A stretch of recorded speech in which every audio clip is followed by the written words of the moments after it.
आज बहुओं की स्थिति वह है घरों में। उस बहू ने कहा महाराज बहुत पीड़ा होती है हमें भी, हम भी परिवार छोड़ के आए हैं, हम भी इस घर को अपनाते हैं, लेकिन इस घर ने हमें आज तक अपनाया नहीं। क्या होता, क्या क्या फर्क पड़ता है?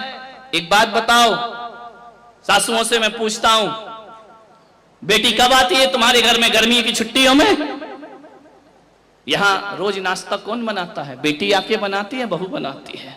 बहू बनाती है ना। रसोई कौन बनाती है? बहू बनाती है। चलो नौकरानी होगी, निर्देश तो बहू देती है ना, देखती है ना। बीमार हो जाओ तो बहू आके पूछती है, बीमार हो जाओ तो दवाई भले झुंझला के दे, गुस्से से दे, देगी बहू ही, पड़ोसिन देने वाली नहीं है। ध्यान रखना, कुछ भी करेगी, तकलीफ हो, दुख हो, संकट हो, बहू ही साथ में आती है। बेमन से आए या मन से आए, साथ तो बहू ही देती है ना।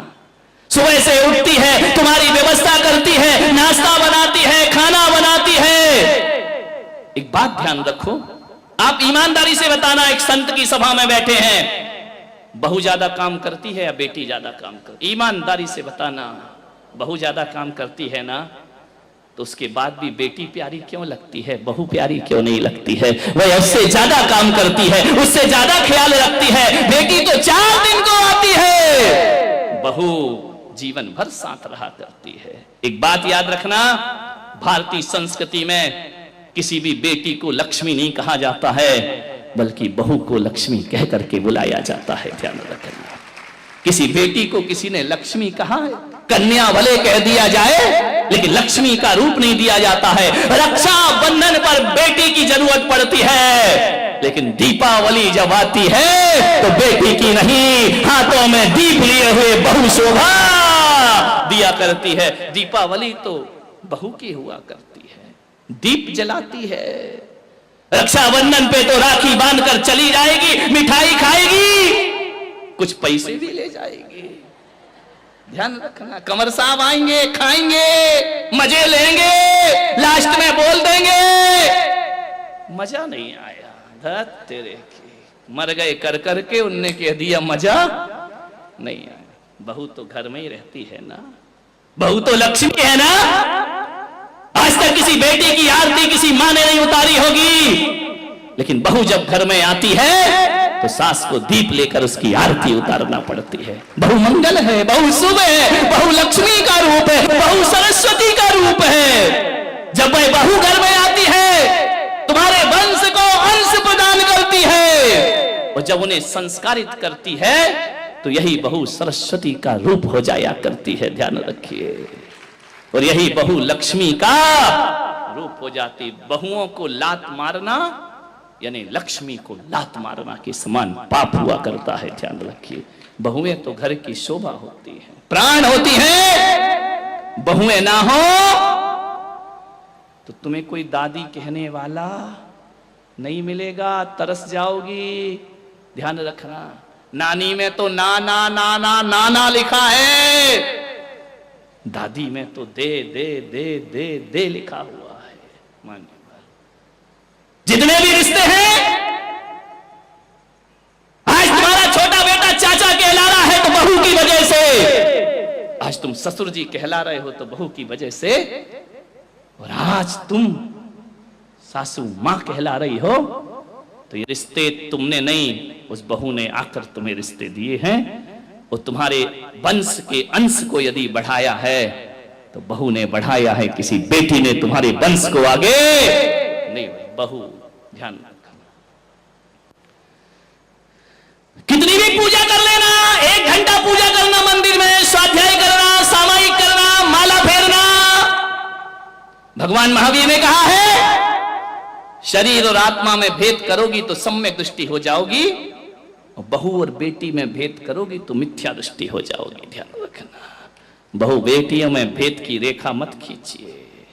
कितना भी प्रवचन सुन लो, कितनी भी समाज सेवा कर लो, कितना भी धर्म कर लो, यदि बहू से नफरत करती हो तो आपकी पूजा पाठ सब एक पाखंड है, एक ढोंग है।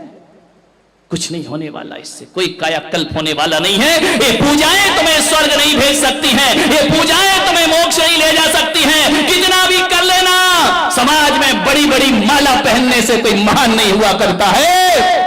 हर एक बात याद रखना, ये समाज की मालाएं कोई हकीकत की नहीं हुआ करती हैं, 80% तो धोखेबाजी हुआ करती है। आपसे मैं निवेदन करना चाहता हूं, समाज के सम्मान में कोई व्यक्ति महान नहीं होता है, अपने घर में जो सम्मान पाता है वो दुनिया में महान हुआ करता है। अपनी बहू की नजरों में उठी हो क्या? अपने परिवार की नजरों में अच्छे बने हैं क्या? नहीं बनते हैं। दुनिया की नजरों में महान बन जाओ, कोई कीमत नहीं हुआ करती है। अपने घर की नजरों में ऊपर उठने का प्रयास करिए। मानिए, तकलीफ क्या हो जाती है? बहू लेने तुम ही जाती हो, शादी नहीं होती तो 10 जगह हाथ पैर जोड़ती हो, कुंडली मिलाती हो, मेरे लड़के की शादी करा दो। एक काम करना, युवाओं से मैं कहूंगा, शादी आदि करो ना, कुंडली मुंडली का एक अलग लफड़ा, इस चक्कर में कई कुंवारे घूम रहे हैं। मैं आपसे इतना ही निवेदन करूंगा कि अब की बार कुंडली मिलाओ तो अपनी मत मिलाना, है ना। किसी भी पंडित को दिखाना तो कहना जो लड़की मेरे घर आ रही, देख उससे मेरी मां की कुंडली मिल रही है या नहीं मिल रही है, मेरे पास उसे कितना रहना है। सबसे ज्यादा तो सासू के साथ गड़बड़ घर वहीं से होता है, क्योंकि जो बहू आएगी अधिक से अधिक समय भाई परिवार में गुजारती, तुम्हारे साथ कितना गुजारेगी? सुबह जाओगे थके हारे दुकान जाओगे, शाम को लौटोगे दुकान से, रात को घंटे 2 घंटे बात करोगे, फिर नींद लग जाएगी, फिर चले जाओगे। गड़बड़ तो महाभारत कहां से शुरू होती है? बहुओं से और सासुओं से।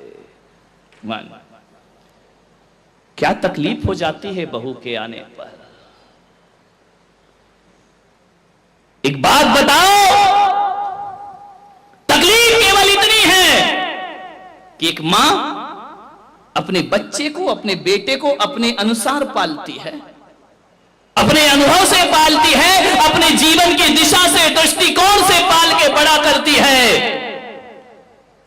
बच्चा मां के अनुसार पलता है।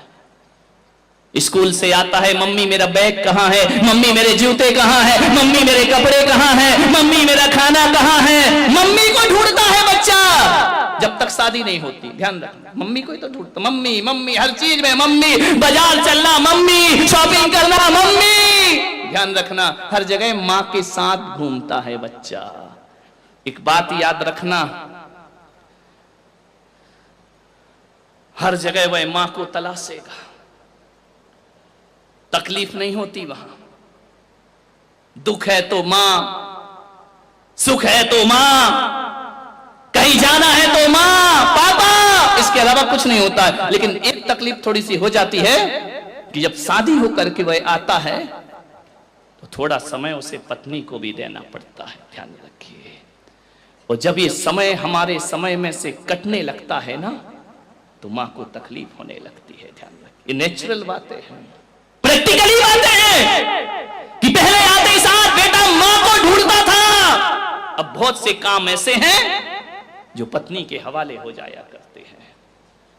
और जब कोई काम, जब वह आवाज अपनी पत्नी को देता है और मां को नहीं देता, थोड़ी सी तकलीफ हो जाती है भीतर। ध्यान रखना, शादी के बाद जितनी मुश्किल सासू को होती है ना, उससे ज्यादा मुश्किल लड़के को भी हुआ करती है। ये मत सोचो कि केवल बहू को एडजस्ट करने में वक्त लगता है, परेशान होती है। ये लड़कों को भी बहुत दिक्कत, जब तक शादीशुदा लड़कों से पूछो, हमेशा कहते इससे तो, हाँ ये तुम क्यों बोल रही, उनको बोलने दो। ध्यान रखिए, 4 दिन को बेटी आ जाती है। देखो छोटी छोटी बातें बता रहा हूं जो बहुत बड़ी बनती हैं, जो इतनी खाइयां पैदा करती हैं। गर्मी के दिन ससुर जी ने कहा कि चाय बनाओ, बेटी गर्मी में पीहर आई है, बहू भाभी भी है। बेटी ने कहा पापा जी बनाती हूं। अम्मा कहती बेटी तू क्यों बनाएगी? बोली क्यों? भाभी है ना, तू तो 4 दिन को आई, आराम कर ले। तू भी तो ससुराल से आई है, थोड़ा सा आराम कर ले, चैन से रह ले। भाभी है ना, वो चाय बना देगी। अब ये शब्द यदि बहू के कान में पड़ गए, ध्यान रखना, एक प्याला चाय बनाने में बेटी कमजोर नहीं हो जाती, उसका बीपी नहीं बढ़ जाता, वो बेहोश नहीं हो जाती। ध्यान रखना, एक प्याला चाय में कोई बहुत बड़ी मेहनत का काम नहीं था, लेकिन जब कोई सास ये शब्द बोलती है ना कि तू आराम कर, भाभी बनाएगी, ध्यान रखना, एक प्याला चाय ने तुम्हारे दिलों की दूरियां बढ़ा दी। ध्यान रखिए, छलनी हो जाता है उस बहू का सीना। क्या फर्क पड़ता है यदि बेटी बना लेती तो। और मैं तो इन बेटियों से भी हाथ जोड़ के निवेदन करता हूं, 4 दिन को आई हो, पीहर में आग लगा के मत जाओ। ध्यान रखिए, आधी आग तो ये लोग भी लगाते हैं।